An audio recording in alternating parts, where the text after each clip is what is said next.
Hey guys, welcome back to Paracord Planet.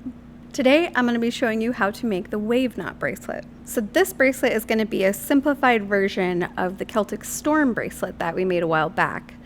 But for this project, I'll be using an interesting mix of cords.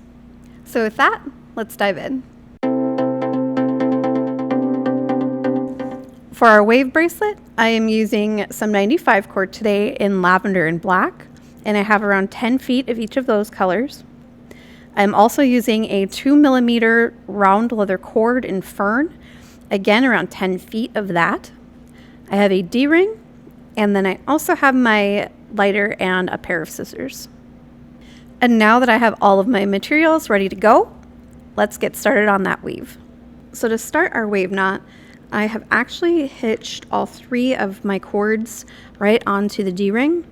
I'm actually going to leave about 6 or so inches at the top before I actually start my weave, because I will be taking this bracelet off of the D-ring afterwards to finish it. So I'm actually going to set this up so I can alternate my strands on my pattern a little bit better, and you'll see once I start weaving what I mean. So what you'll want to do first, leave 2 of those loose. And on this one, I left the fern and lavender cords loose because I want my black cord and color to alternate in between those as I go. So I will be taking the left side of that black cord and passing that through the middle of those hitches. Now you'll pass it through both sides of the hitch on your middle one, but you only want to pass it through one side of the hitch on your other cord. And then just pull that all the way through and tighten all of your strands back up. So now my strands will be laid out with these 3 as my actual wave weave, and those 2 fern colored ones as my core. So now that I have my D-ring anchored, I'm going to start on my weave. And I'm actually going to make an overhand knot in all of my cords.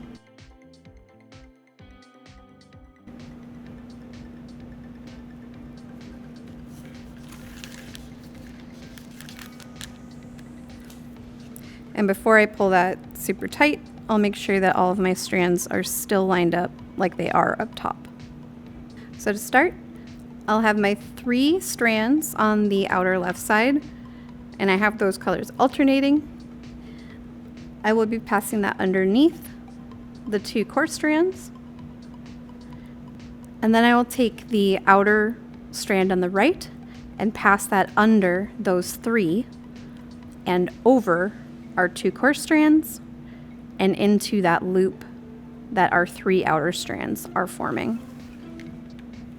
And now this is one where you don't want to pull it super tight so that you actually do keep that pattern on your bracelet so that you start getting a loop like this. So I will go ahead and repeat that on this side and maybe do a couple inches here just to show you how that starts to look. So again, on the right, I'll take this and pass it underneath of my 2 core strands. Take my other single outer strand and pass that underneath the 3, over my 2 core, and back into that loop.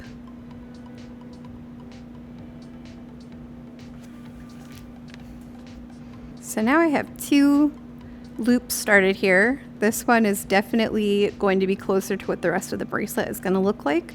So I'll do a few more here and show you what that looks like. Alright, so here is what the first few inches of our weave end up looking like. So you definitely don't have to have it repeating this way, but that's how you want to keep it set up if you want this specific pattern on there. So I'm going to keep on weaving that and come back here to show you how to finish it off.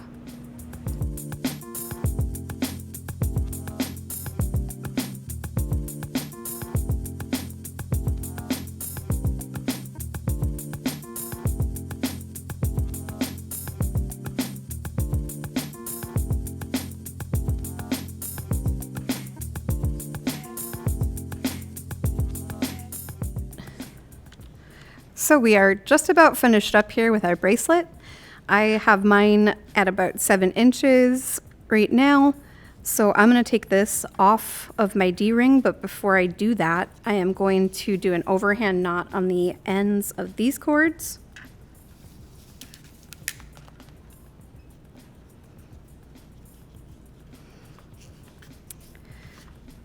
Just to get those all secured and pull it nice and tight on both ends. And then I will be making an adjustable knot closure.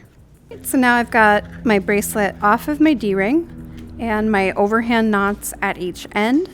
So what I'm going to end up doing is cutting off all of the paracord strands and leaving just my 2mm leather core strands on here.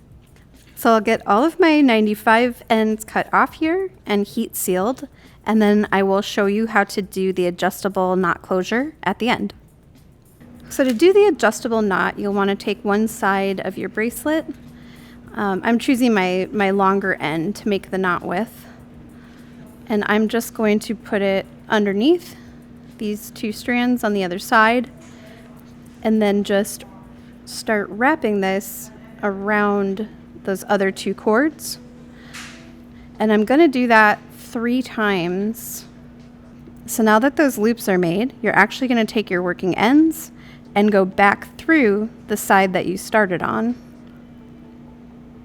and pull those ends through. And once you've tightened that knot all up,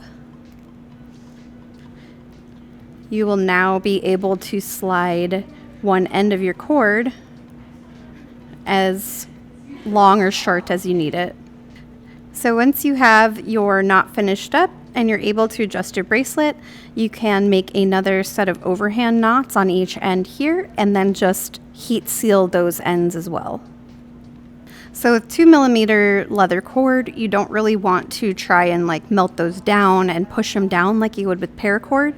But I am just heat sealing the very end of those strands so that it doesn't, fray too much or anything. So now that I have my adjustable knot and my ends all finished up, here is my completed wave knot bracelet. So now that my bracelet is all finished up, I'm really happy that I went with the choice to go with the leather cord and the 95.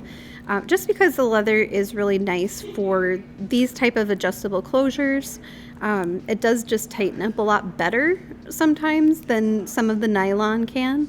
And I just really like the color palette. I feel like the different leather cord that we have in our store is very unique, and you should definitely check it out if you haven't.